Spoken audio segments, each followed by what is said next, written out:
Good day, everyone. Today we will be discussing how game theory can be applied and observed in our everyday situations.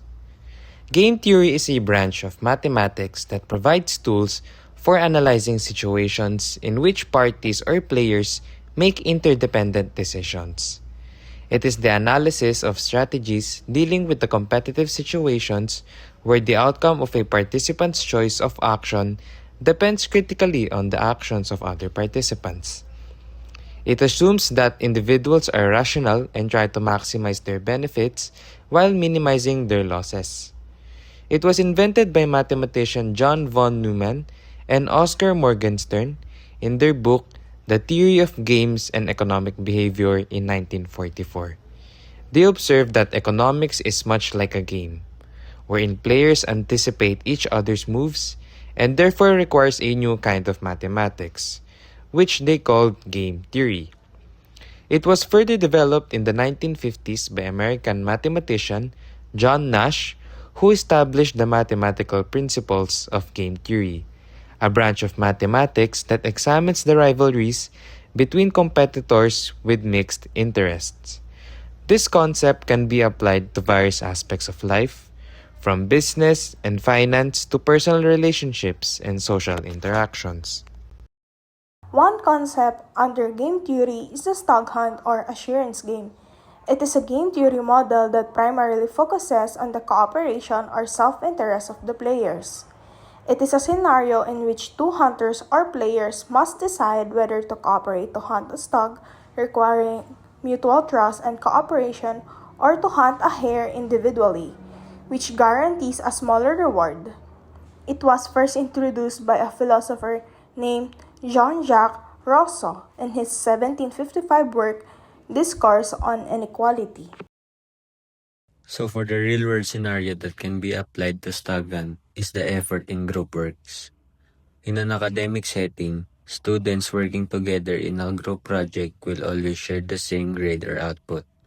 However, the effort contributed by each member of the group may vary, as they must decide whether to exert full effort and make a significant contribution or show low effort and give minimal contribution. This situation highlights the importance of trust, commitment, and teamwork for achieving success. Who are the players? In the concept of the Stockholm game theory, the players are two students working on the same group project. Both students strive to achieve high grades, and this objective can only be accomplished with the help of hard work and teamwork. Additionally, they make their own decisions independently, despite having the same objective. They themselves are not aware of the level of effort that the other player will put in. For the next one, let's examine the choices available to the players. They have two possible options. The first one is to choose high effort, and the second one is to choose low effort. High effort represents cooperation.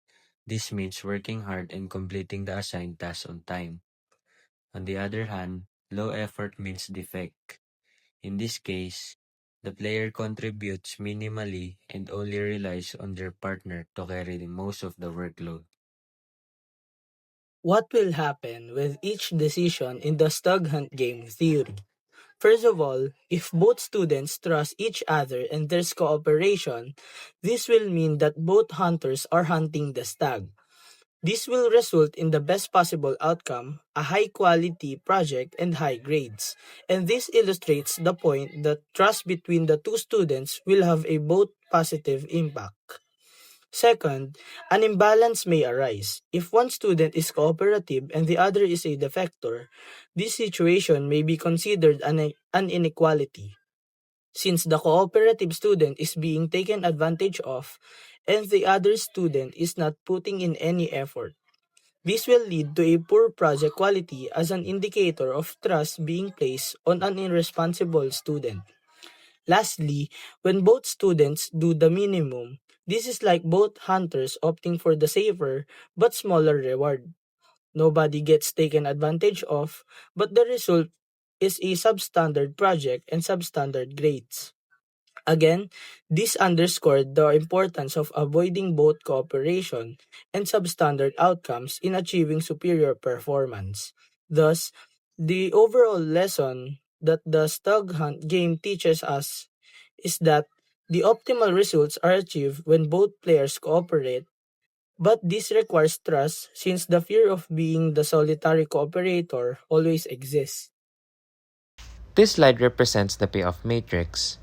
It shows all possible outcomes based on the decisions made by each student to indicate whether they exerted high or low effort in their group work. The numbers in each box represents the points of benefit received by student A and B, resulting in their combined choices. The first outcome indicates that both students contributed significantly and cooperated effectively in the group project. They both accomplished their task on time with quality work and effort. The outcome shows Nash equilibria, or cooperative equilibrium, since both students choose to cooperate by putting in high effort in their group project, which signifies also hunting the stag. Together, they both received high rewards or grades. The second and third outcomes shows that one of them exhibits high effort, while the other only exerts low effort on the group project. In this case, one did most of the work, which makes the other a free rider and benefits from the shared grade. It shows the incompleteness of cooperation and trust. The stag hunt attempt fails, and the hare hunter only benefits. For the fourth outcome, both students show minimal effort. This implies non-cooperative equilibrium since both students show low effort for their group project, making it guaranteed that their project quality and grade is low. Although this outcome is not ideal, but it is safe and predictable, which explains why some students choose it when they are unsure about their groupmates' effort. Both students represent in hunting the hare, since it is a safer option without risk of cooperation.